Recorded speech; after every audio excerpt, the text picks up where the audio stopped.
Hey guys, what's up? Analysis of Nick here, and for this video, I'm just talking about this is just gonna be a random video game talk, so it's not gonna be anything specific, but it's just like a random video game talk about quickly some of my experiences playing certain games, and certain memories with certain games. So please like, share, subscribe, share the video all over. If you like the content, subscribe, press on the notification bell, and thank you guys for commenting. Continue to comment, and this video is gonna have gameplay in it. There's gonna be some gameplay in it. So first off, no, I remember my first time playing Destroy All Humans Path of the Furon, which is Destroy All Humans 3. It carries over the same mechanics, third person alien gameplay as Destroy All Humans 2, the original. You get weapons, you get the mind control, you get the telekinesis, but the one thing it lacked was proper frame rate and a motion. There was motion blur in the game. This game had bad motion blur. It made me dizzy. My eyes got watery. I had to look away. It felt like the TV was pulling on my eyes. Oh, it was a nightmare. But yeah, it's just ugly to look at the overall screen. And whenever you use a jetpack, and things were more advanced in this game, like from a gameplay wise. But you'd use the jetpack and you move so fast, and it is bad motion blur in the world. It got very annoying.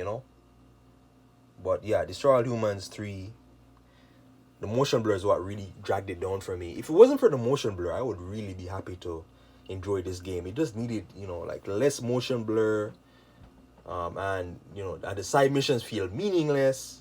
Some of the weapons weren't as powerful as they were before.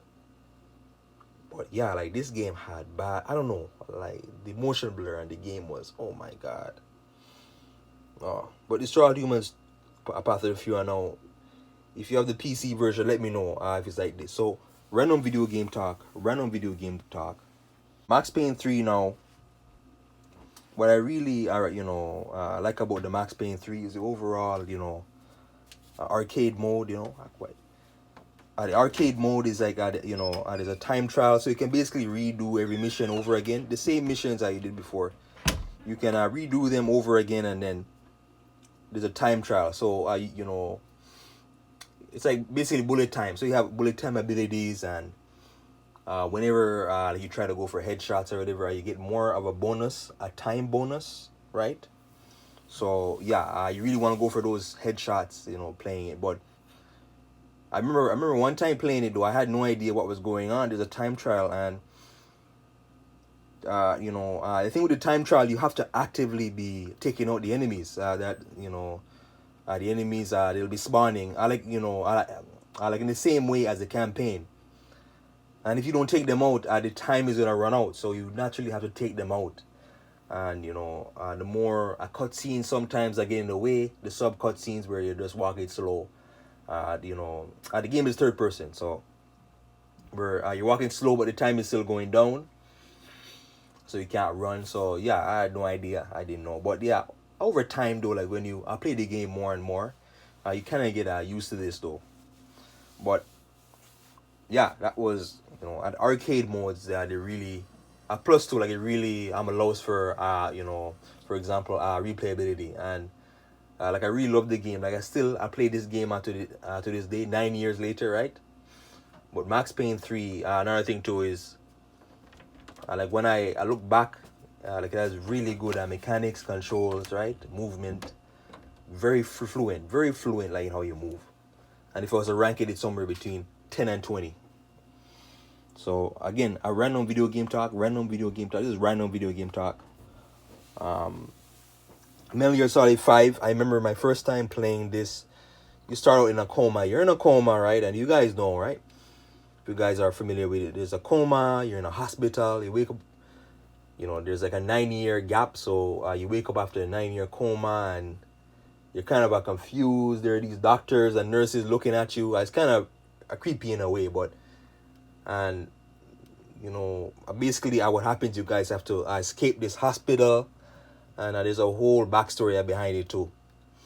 And you have to escape this hospital. Their soldiers are coming to kill you because you being Solid Snake or whatever, which is really, and spoilers, Venom Snake. And yeah, it's a very slow moment like you're crawling because you're very weak. Your character I can barely stand. Yeah, so it's this struggle just to get over the prologue.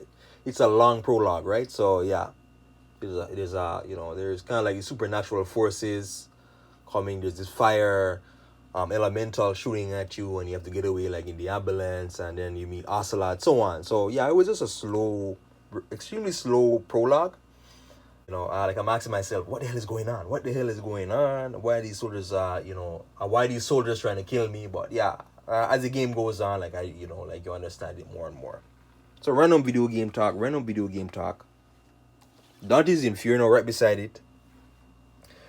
What really stood out to me in this game is the fact that it resembles God of War very similar. The older God of Wars, very similar in the hack and slash nature, the adventure, the picking of chess, the jumping, the movement, mechanics, very similar to the God of War formula. Extremely similar. Extremely similar. Projectiles are like a little bit different. The puzzles are a little bit different, but it's almost like EA took the God of War formula and they put it in this. So God of War, again, the original 3 God of Wars from 10, 15 years ago, right?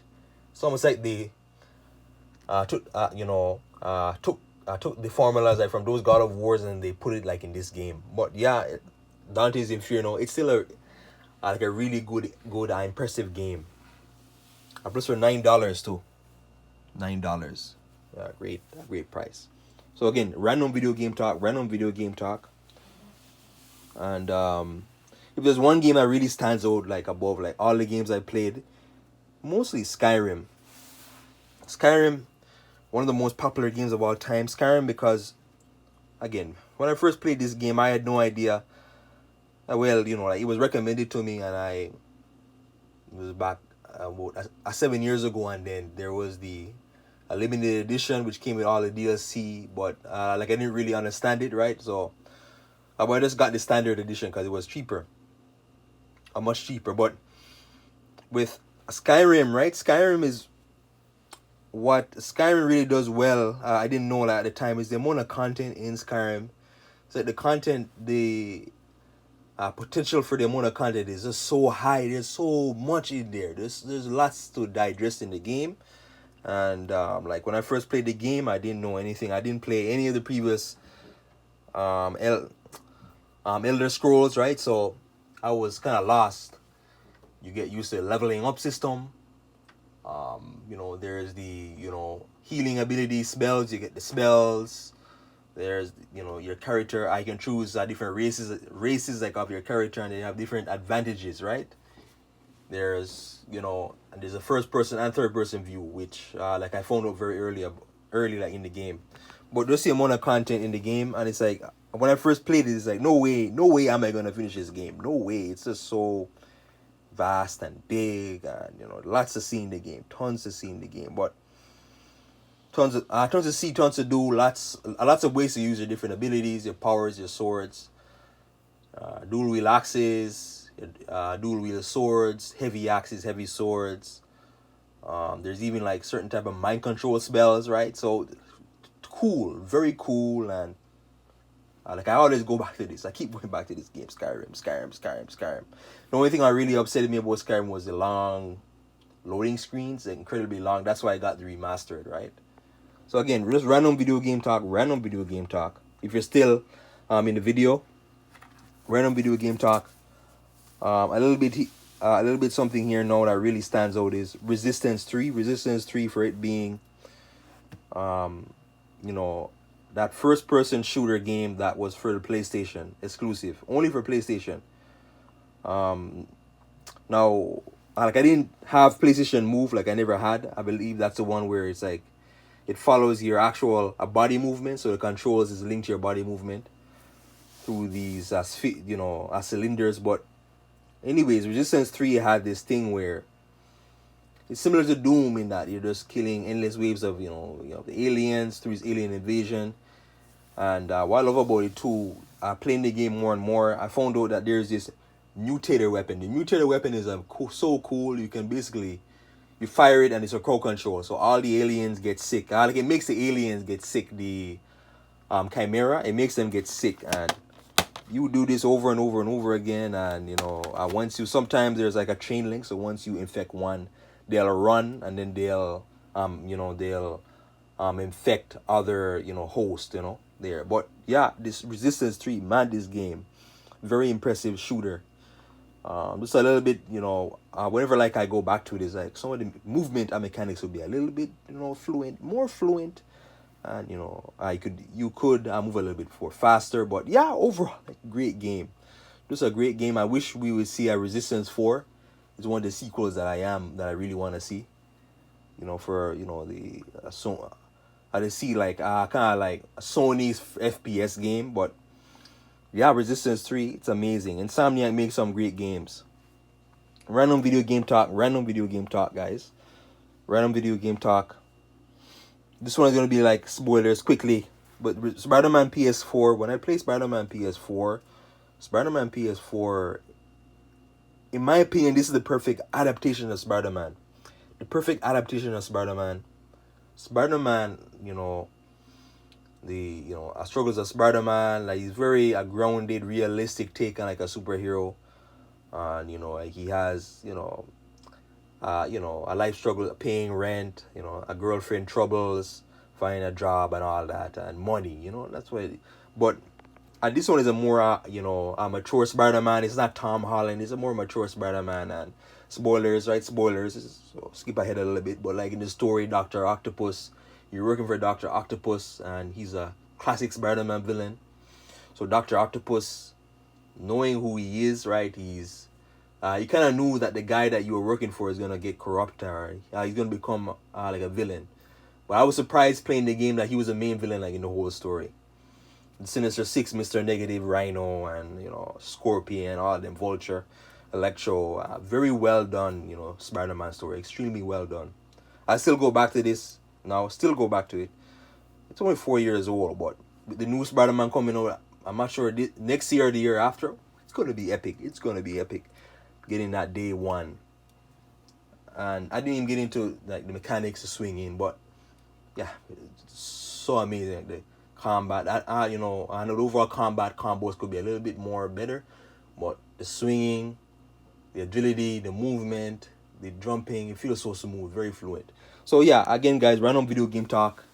That's it for this video. Please like, share, subscribe, share the video all over, right? And yeah, thanks for watching.